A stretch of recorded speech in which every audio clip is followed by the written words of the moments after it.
Hi అండి, నమస్తే. నేను శిరీష. మనందరి ఛానల్ వండర్ఫుల్ ఉమెన్ కి స్వాగతం. ఫ్రెండ్స్, ఈ వీడియోలో నేను మీకు చాలా టేస్టీగా పనీర్ టిక్కాని ఎలా చేసుకోవచ్చో చూపిస్తాను. చూస్తుంటే ఇవి రెస్టారెంట్ లో చేసినవా లేదంటే ఇంట్లో చేసినవా అని డౌట్ వస్తుందా? ఇవి పక్కా ఇంట్లో చేసినవేనండి. సో ఈ వీడియోలో చూపించిన విధంగా మరి మీరు కూడా చేస్తే చాలా పర్ఫెక్ట్ గా పనీర్ టిక్కాని ఎంతో టేస్టీగా సింపుల్ గా రెస్టారెంట్ స్టైల్లో ఇంట్లోనే చేసేస్తారు. సో ఇంకా ఆలస్యం చేయకుండా దీన్ని ఎలా తయారు చేసుకోవాలి ఇప్పుడు క్విక్ గా చూసేద్దాం. ఈ పనీర్ టిక్కాకి గ్రీన్ చట్నీ పర్ఫెక్ట్ కాంబినేషన్ అండి. సో ముందుగా గ్రీన్ చట్నీ ఎలా తయారు చేసుకోవాలో చూద్దాం.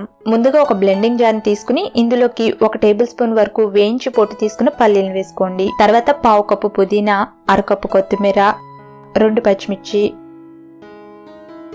1/2 ఇంచ్ అల్లం, 1 వెల్లుల్లిపాయ రెబ్బ, 1/2 టీ స్పూన్ జీలకర్ర, రుచికి సరిపడా ఉప్పు, తర్వాత 1 నిమ్మ చెక్క రసం వేసుకోండి. వీటినన్నిటిని వాటర్ తో గాని కొంచెం పెరుగుతో గాని మెత్తగా ఇలా గ్రైండ్ చేసుకుని తీసుకుంటే గ్రీన్ చట్నీ రెడీ. పనీర్ టిక్కన్ చేసుకోవాలనుకున్నప్పుడు ముందుగానే గ్రీన్ చట్నీని ఇలా రెడీ చేసేసుకుని ఉంచుకోండి. అలాగే ముందుగా కొంచెం శనగపిండిని వేయించుకుని తీసుకోవాలి. స్టవ్ మీద ప్యాన్ లో 1 టీ స్పూన్ బటర్ వేసుకుని ఇందులో 2 టేబుల్ స్పూన్ల శనగపిండిని వేసుకుని దీన్ని దూరగా వేయించుకోవాలి. కమ్మటి వాసన వచ్చేంత వరకు దీన్ని వేయించేసుకుని వెంటనే దీన్ని అంతా ఒక బౌల్లోకి తీసేసుకుని పక్కన పెట్టుకోండి. ఇప్పుడు పనీర్ టిక్కాని చేసుకోవడానికి ముందుగా పన్నీర్ ని ఇలా క్యూబ్స్ లాగా కొంచెం పెద్ద ముక్కలా కట్ చేసుకోండి. నేను ఇక్కడ 200 గ్రామ్స్ పనీర్ తీసుకున్నాను. సూపర్ మార్కెట్ లో రెడీమేడ్ గా దొరికే ప్యాకెట్ పనీర్ ని నేను తీసేసుకున్నాను ఇక్కడ.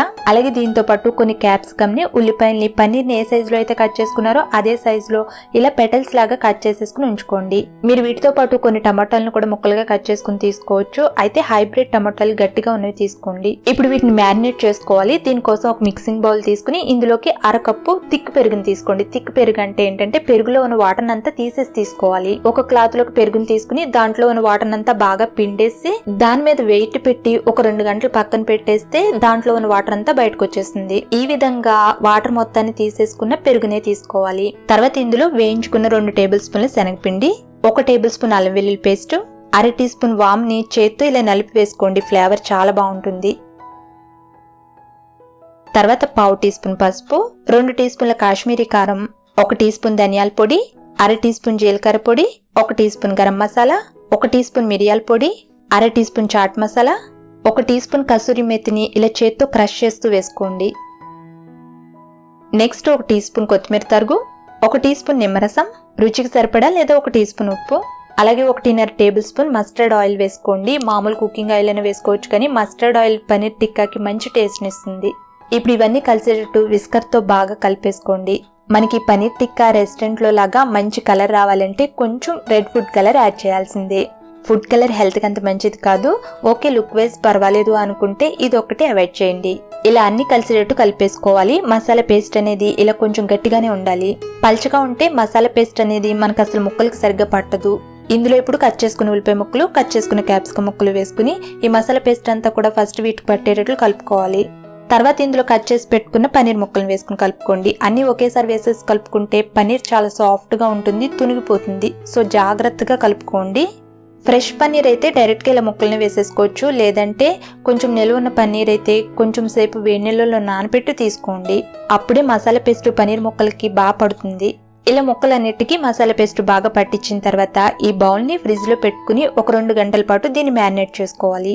అలాగే కొన్ని స్టిక్స్ ని తీసుకోండి. వీటిని స్కీవర్స్ అంటారు. వీటిని ఒక 1 గంట పాటు వాటర్ లో నానబెట్టుకోవాలి. మనం గ్రిల్ చేసేటప్పుడు ఇవి నల్లగా మాడిపోకుండా ఉంటాయి. అప్పుడు ఇలా వీటిని ఒక 2 గంటల పాటు మ్యారినేట్ చేసుకుని తీసుకున్న తర్వాత ఇప్పుడు నానబెట్టుకుని ఉంచుకున్న స్కీవర్స్ కి, స్టిక్స్ కి పన్నీర్ ని, ఉల్లిపాయ ముక్కల్ని, క్యాప్సికమ్ ని ఆల్టర్నేటివ్ గా ఇక్కడ చూపిస్తున్న విధంగా స్టిక్ మొత్తానికి గుచ్చేసుకోవాలి.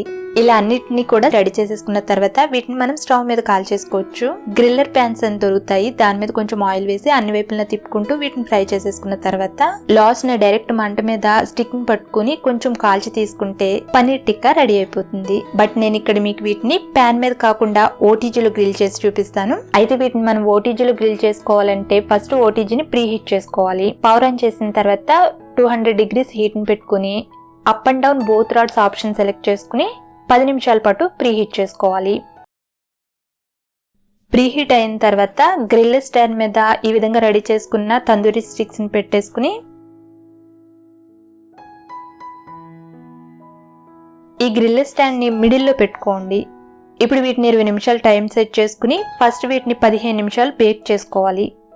15 నిమిషాలు ఉన్న తర్వాత వీటిని ఒకసారి చెక్ చేసుకోండి. ఇవి ఉడికిపోయినట్లయితే లాస్ట్ 5 నిమిషాలు ఈ గ్రిల్ స్టాండ్ని పైకి షిఫ్ట్ చేసుకుని గ్రిల్ చేసుకోండి. అలాగే అప్పర్ రాడ్ ఆప్షన్ కూడా సెలెక్ట్ చేసుకోండి. సో 20 మినిట్స్ అయిపోయిన తర్వాత ఆటోమేటిక్గా ఇది ఆఫ్ అయిపోతుంది. అప్పుడు దీన్ని ఒకసారి చెక్ చేసుకోండి. ఇక్కడైతే చూడండి ఇది చక్కగా గ్రిల్ అయిపోయింది కదా, లేకపోతే ఇంకొంచెం సేపు ఉంచుకుని తీసుకోండి. సో ఇప్పుడు ఇంకా మనకి పనీర్ టిక్కా రెడీ అయిపోయింది. ఇలా పనీర్ టిక్కా రెడీ అయిపోయిన తర్వాత లాస్ట్గా దీనికి కొంచెం బటర్ కానీ లేదంటే ఎక్స్ట్రా వర్జిన్ ఆలివ్ ఆయిల్ కానీ కొంచెం బ్రష్ చేసుకోండి. మంచి ఫ్లేవర్ వస్తుంది దీనికి. వీటిని గ్రీన్ చట్నీ అలాగే వెజిటేబుల్ సలాడ్ కాంబినేషన్లో తింటే బాగుంటుంది. ఫ్రెండ్స్ మరి చూసారు కదా రెస్టారెంట్ స్టైల్లో పనీర్ టిక్కాని ఎంత సింపుల్గా ఇంట్లో చేసేసుకోవచ్చో. ఇలాంటి ఫుడ్ తినాలి అంటే రెస్టారెంట్కే వెళ్ళాలనుకుంటారు, కానీ ఇలా ఇంట్లో చేసి చూడండి, రెస్టారెంట్ టేస్ట్కి ఏ మాత్రం ఇది తీసిపోదు. మరి మీకు ఈ రెసిపీ నచ్చితే గనక ఒకసారి ట్రై చేయండి. మీరు ట్రై చేస్తే మీకు ఎలా కుదిరిందో మీ అభిప్రాయాలు నాకు కామెంట్లో తెలియజేయగలరు. అలాగే వీడియో నచ్చితే లైక్ చేసి మీ ఫ్రెండ్స్ అండ్ రిలేటివ్స్ కూడా షేర్ చేయండి. మరిన్ని ఇంట్రెస్టింగ్ వీడియోస్ కోసం ఈ ఛానల్ని సబ్స్క్రైబ్ కూడా చేయగలరు. Thank you for watching this video.